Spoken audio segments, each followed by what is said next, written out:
Hello students, welcome to my YouTube channel Leo classes Halsi. तो आज हम लोग क्लास 10th के संस्कृत के कुछ इंपॉर्टेंट ऑब्जेक्टिव क्वेश्चन देखेंगे जो कि एग्जाम के लिए बहुत ही ज़्यादा इंपॉर्टेंट हैं। ये सारे जो क्वेश्चंस हैं वो नीति श्लोका पाठ के हैं। तो चलिए हम लोग शुरू करते हैं। हमारा पहला क्वेश्चन है कि विदुरः कः आसीत्। विदुर कौन था? राजा, नृप, मंत्री या सहयोगी? तो विदुर मंत्री था। क्या था? मंत्री। अगर हम पूछे कि ये किसका मंत्री था, तो ये धृतराष्ट्र का मंत्री था। ये किसका मंत्री था? धृतराष्ट्र का मंत्री था। चलिए नेक्स्ट क्वेश्चन की तरफ बढ़ते हैं। क्वेश्चन है कि मूढ़ चेता नराधमा, मतलब कि मनुष्यों में नीच और मूर्ख कास्मिन विश्वसेति, किसमें विश्वास कर लेता है? तो कहा गया है कि जो मनुष्य अविश्वासी पर विश्वास करता है वह मनुष्यों में नीच और फिर मूर्ख व्यक्ति होता है। तो अविश्वासी पर विश्वास करने वाला राइट आंसर हो जाएगा ऑप्शन नंबर बी। चलिए अगला क्वेश्चन देखते हैं कि विद्याया केन रक्षते। विद्या की रक्षा किससे होती है? भोग से, रोग से, योग से या दर्पण से? तो विद्या की रक्षा किससे होती है? योग्य से, योग से। योग का अर्थ क्या होता है? योग का अर्थ होता है अभ्यास। अभ्यास से ही किसकी रक्षा होती है? विद्या की रक्षा होती है। चलिए अगला क्वेश्चन है कि नरकस्य कियत् द्वार परिगणितम, अर्थात नरक के कितने द्वार गिने गए हैं? तो नरक के कितने द्वार है? त्रिविधम, 3 द्वार है। कितने हैं? 3। एक है काम, एक है क्रोध और एक है क्या? काम, क्रोध और लोभ। नरक के कितने द्वार है? 3 द्वार है। चलिए अगला क्वेश्चन है कि का परमा तृप्ति, कौन परम तृप्ति है ना? वह कौन सा धन है जिससे संतोष मिलता है? दान, दर्प, क्षमा या विद्या?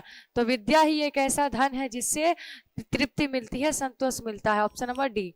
अगला क्वेश्चन है कि उत्तमा शांति कौन है? दया, दर्प, क्षमा, विद्या? तो कहा गया क्षमा ही सबसे उत्तम शांति है। Option number C right answer हो जाएगा। चलिए अगला क्वेश्चन है कि नीति श्लोका पाठ किस ग्रंथ से संकलित है? विदुर नीति, नीति शतक, चाणक्य नीति दर्पण से या शुक्र नीति से? तो जो नीति श्लोका है वह विदुर नीति से संकलित है और इसके रचयिता कौन है? विदुर। कौन है? विदुर है। ठीक है। चलिए अगला क्वेश्चन की तरफ बढ़ते हैं। कहा गया नीति श्लोका पाठ में कितने श्लोक है? 6, 10, 8, 5। तो जो नीति श्लोक का जो पाठ है इसमें टोटल 10 श्लोक है। Option number B right answer हो जाएगा। अगला क्वेश्चन देखते हैं कि अपनी उन्नति चाहने वाले को कितने दोषों का त्याग करना चाहिए? 6, 10, 8, 5। तो प्रगति की इच्छा रखने वाले मनुष्य को 6 दोष त्याग देना चाहिए।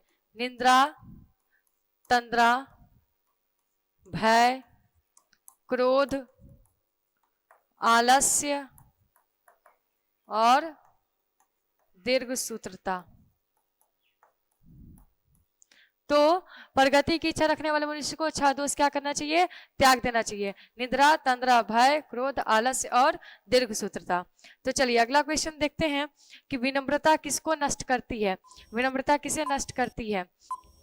यश, अपयश, सत्य और या असत्य? तो विनम्रता है वो अपयश को नष्ट कर देती है। Option number B. अगला क्वेश्चन है कि बिना बुलाए कौन आता है? मूर्ख, धूर्त, बुद्धिमान या कोई नहीं? तो जो बिना बुलाए आता है, जो अविश्वासी पर विश्वास करता है, वह मनुष्य में क्या होता है? नीच और मूर्ख होता है। तो बिना बुलाए जो आता है उसको क्या बोलते हैं? मूर्ख बोलते हैं। Option number A. अगला क्वेश्चन है कि विद्या की रक्षा किससे होती है? सत्य से, मृजया से, योग से या वृत्ति से? तो विद्या की रक्षा किससे होती है? योग से, अभ्यास से, जिसको हम लोग बोलते हैं। अगला क्वेश्चन है कि किससे कुल की रक्षा होती है? कुल की रक्षा किससे होती है?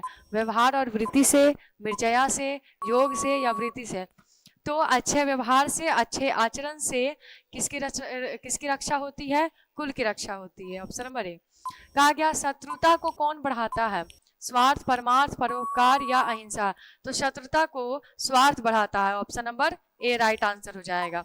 अगला क्वेश्चन है कि नरक के कितने द्वार है? तो अभी मैंने बताया नरक के कितने द्वार है? 3 द्वार है। कौन कौन? काम, क्रोध और लोभ। कौन कौन है? काम है, क्रोध है और क्या है? लोभ है। चलिए अगला क्वेश्चन देखते हैं। उत्तम शांति कौन है? तो क्षमा शांति उत्तमा, अर्थात सबसे उत्तम शांति जो है वो कौन है? क्षमा है। Option number B right answer हो जाएगा। अगला क्वेश्चन देखते हैं। अनर्थ का नाश किससे होता है? विनय, पराक्रम, क्षमा या मोह? तो अनर्थ का नाश किससे होता है? पराक्रम से होता है। Option number B. अगला क्वेश्चन देखते हैं कि लक्ष्मी किसके पास जाती है, परिश्रमी, आलसी, अकर्मण या भिखारी। तो लक्ष्मी की आदत है कि वो हमेशा परिश्रमी पुरुष के पास ही जाती है, ऑप्शन नंबर ए। चलिए अगला क्वेश्चन देखते हैं कि अपृष्टो बहुभाषते किस पाठ की उक्ति है। और अपृष्टो मतलब कि बिना पूछे हुए, बहुभाषते मतलब बहुत बोलता है। तो जो बिना पूछे बहुत बोलता है, बिना बुलाए आता है और अविश्वासी पर विश्वास करता है, उसे मनुष्यों में नीच और मूर्ख व्यक्ति कहते हैं। और यह नीति श्लोका से लिया गया है, ऑप्शन नंबर ए। अगला क्वेश्चन है विदुर नीति किस ग्रंथ का अंश विशेष है। विदुर नीति किस ग्रंथ का अंश विशेष है, रामायण का, महाभारत का, उपनिषद का या वेद का। तो जो विदुर नीति है वह महाभारत का अंश विशेष है, ऑप्शन नंबर बी। अगला क्वेश्चन है कि परम तृप्ति या सुख देने वाली कौन है, विद्या, लोभ, क्रोध, दीर्घ सूत्रता। तो विद्या से परम तृप्ति मिलती है, ऑप्शन नंबर ए। नीति श्लोका महाभारत के किस पर्व से लिया गया है, बहुत इंपॉर्टेंट क्वेश्चन है। उद्योग, वन, युद्ध या शांति। तो नीति श्लोका पाठ जो है वह महाभारत के उद्योग पर्व से लिया गया है, option number A right answer हो जाएगा। कहा गया आचार का हनन किससे होता है, आचार का हनन किससे होता है, अलक्षण से, सुलक्षण से, काम से या क्रोध से। तो आचार का जो हनन है वह अलक्षण से होता है, इसको कुलक्षण भी हो सकता था ऑप्शन में, कुलक्षण या अलक्षण, ऑप्शन नंबर ए। अगला क्वेश्चन है कि धृतराष्ट्र महाराज धृतराष्ट्र के प्रश्नों का समुचित उत्तर कौन देते हैं। तो यह जो पाठ है, हम लोग एक बात जानते हैं कि ये जो पाठ है नीति श्लोका, ठीक है, नीति श्लोका ये जो पाठ है यह प्रश्न उत्तर के रूप में है ना। किस रूप में है, तो ये भी प्रश्न उत्तर के रूप में है। इसमें क्या है कि जितने भी सवाल है वो सभी धृतराष्ट्र ने पूछे हैं। जब महाभारत का युद्ध जब होने वाला था तो धृतराष्ट्र का जो मन जो है वो व्याकुल हो रहा था, तो उन्होंने कुछ क्वेश्चन पूछा था, कुछ सवाल पूछे थे। किससे पूछे थे, तो विदुर से। किससे पूछा, विदुर से पूछा। और विदुर ने उन सारे सवालों का सही सही क्या किया, जवाब दिया। तो महाराज धृतराष्ट्र के प्रश्नों का समुचित उत्तर किसने दिया था, विदुर ने दिया था, ऑप्शन नंबर ए। अगला क्वेश्चन है कि कैसे पुरुष सभी जगह सुलभ होते हैं, सत्यवादी, कटुवादी, सतत प्रियवादी, यथार्थवादी। तो कहा गया था कि हे राजन, जो प्रिय बोलते हैं, ठीक है, जो प्रिय बोलने वाले जो लोग होते हैं वो सभी जगह मिल जाते हैं, लेकिन जो प्रिय नहीं बोलते, अप्रिय ही बोलते हैं, लेकिन वो सत्य बोलते हैं, वैसे पुरुष सभी जगह क्या होते हैं, दुर्लभ होते हैं।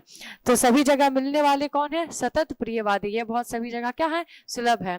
तो इस प्रकार से आज हम लोगों ने नीति श्लोका पाठ का ऑब्जेक्टिव देखा। अगर आपको सेशन अच्छा लगा होगा तो इसे लाइक शेयर करें और हमारे चैनल को सब्सक्राइब करना ना भूलें। Thank you.